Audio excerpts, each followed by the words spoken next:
Hey friend, welcome to Translating the Label podcast for hairstylists. I'm Anna, a hairstylist with a passion for cosmetic chemistry.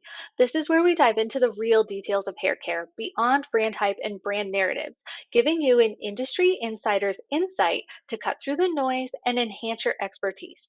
You're not here to hear what you want to hear. You're here to stand out as a stylist with a deeper understanding of the hair care industry. Today, we're going to be talking about conditioners, more specifically, the side of conditioners that we never hear talked about in brand education and we're not taught in cosmetology school. So, we're going to go over a very basic conditioner formula, and we're also going to talk about a couple of information gaps that our clients often encounter when it comes to what conditioners they should be using for their hair. All right, so let's dive into the conditioning formula. So, first things first, we're always going to see water is going to be the main ingredient. And a lot of people think that water is a filler ingredient, but it's actually used as a solvent and it helps with the spreadability of the other ingredients.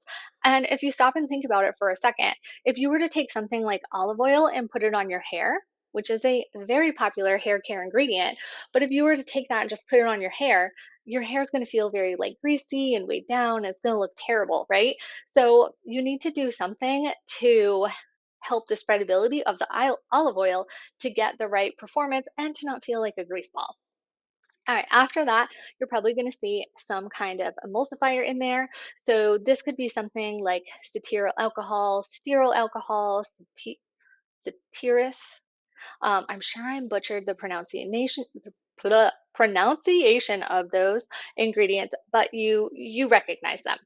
Okay, so these are used because they help blend water soluble and oil soluble ingredients together, which of course is very important in conditioners. Okay, after that, you're probably going to see some conditioning agents. Now, these are going to be the ones that we perceive to be giving the hair moisture and softness.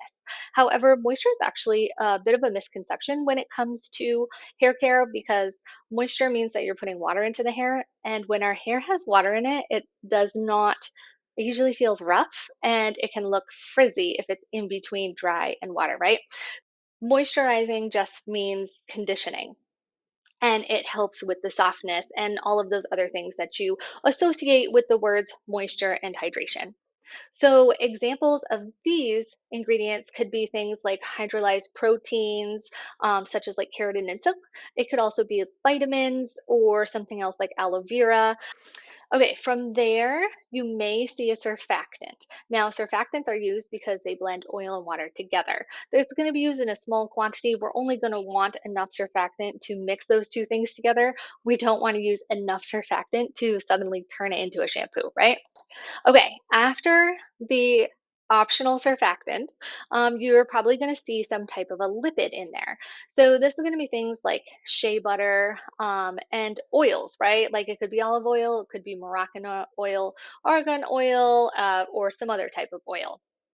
From there, you're going to see some kind of fragrance ingredient. Now, this could be something like essential oils, or it could be just a fragrance. But that's because most of the ingredients that I just talked about don't actually smell that great. So you need to do something so that people don't feel like they're walking around smelling like a Crayola crayon. And then you're going to see like a gum or a thickener. And this is important because we need the conditioner to get, we'll say, from our hand to our hair, and then we need it to stay on the hair for a bit. So you need to make sure that the product is thick enough for those things to happen. After that, you're going to need a preservative. Now, preservatives are usually used around 1% or less. Preservatives are a legal requirement worldwide when it comes to cosmetics and hair care, and they are necessary because they keep the products from going bad. Hair care products will typically spoil in less than a week without a preservative, and if you use spoiled or rancid products, you could get some kind of a disease, you could get a rash, you could get even something as severe as blindness from using a hair care product, which is pretty severe. So preservatives are important. Most of us don't like them, but they are important. All right, after that, you'll probably see vitamin E. And as we all know, vitamin E is an antioxidant. And I don't know about you, but for a long time, I thought it was having like antioxidant effects on my hair. And that could be the case, the primary reason you want an antioxidant in a conditioning formula is because it keeps the oil ingredients from browning. And I just thought that that was really fun, and I love sharing that little tidbit. Okay, and then the last thing that you're going to need would be a pH adjuster because you want to ensure that the product is acidic and it falls within the right range so that we can keep the cuticle, smooth and sealed and laying down. So, how do these ingredients all work on the hair? Well, as you're probably well aware, our hair, untreated, has a strong negative charge.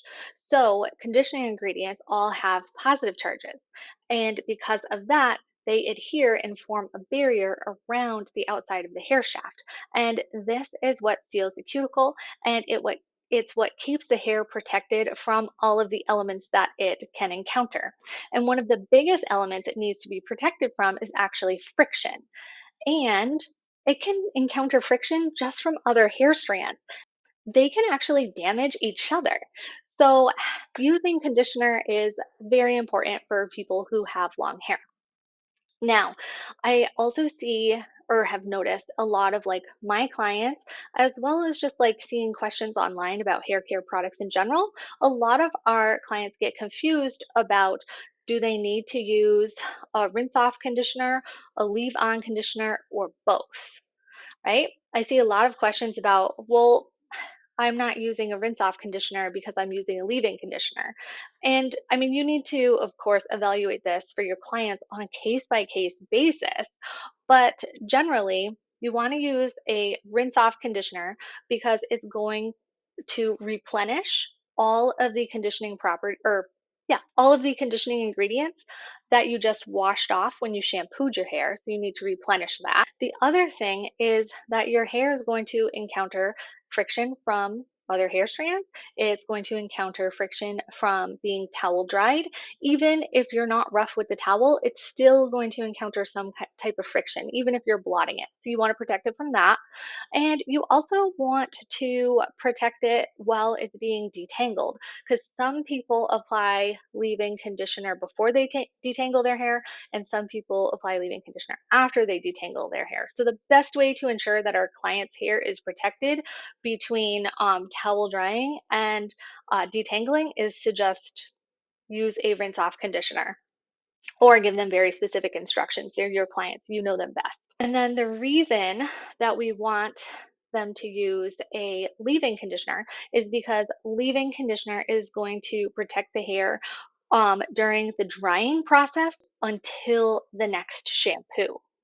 So everything that your hair could possibly be encountering, and these specific benefits that your clients need to base their conditioner off of, again, you need to make those recommendations. Everybody's going to be a little bit different, right? Because we know that they all have different needs.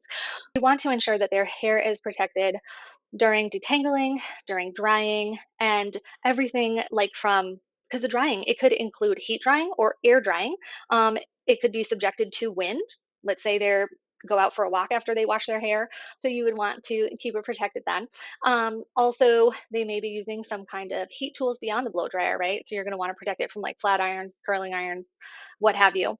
And you also want it to stay protected after it's dry from all of the things it's going to encounter just in the environment, as well as like clothing. It's fall and we have winter coming up. We know there's going to be a lot of like hats, jackets, scarves. You want the hair to stay protected from that. And even just going to bed and putting your head on the pillow, there's friction there too. So there's so many reasons why we want to keep that hair nice and protected. And we want to ensure that our clients are very well educated on this and making great product recommendations specifically tailored for their needs, as you know. Um, so I hope that was helpful. Tell me what you learned from this episode that you may not have known before. And do you have any more questions about any of the ingredients inside of conditioner? As always, I would like to take a moment to recognize that the true experts when it comes to cosmetic chemistry are the cosmetic chemists themselves. I am very knowledgeable as a hairstylist due to years of education and relentlessly researching cosmetic chemistry, but what I know only begins to scratch the surface of their knowledge. Please share with us any big takeaways you may have had from this episode, along with what topics or questions you would like us to cover next. That's it for today. We'll see you on the next episode.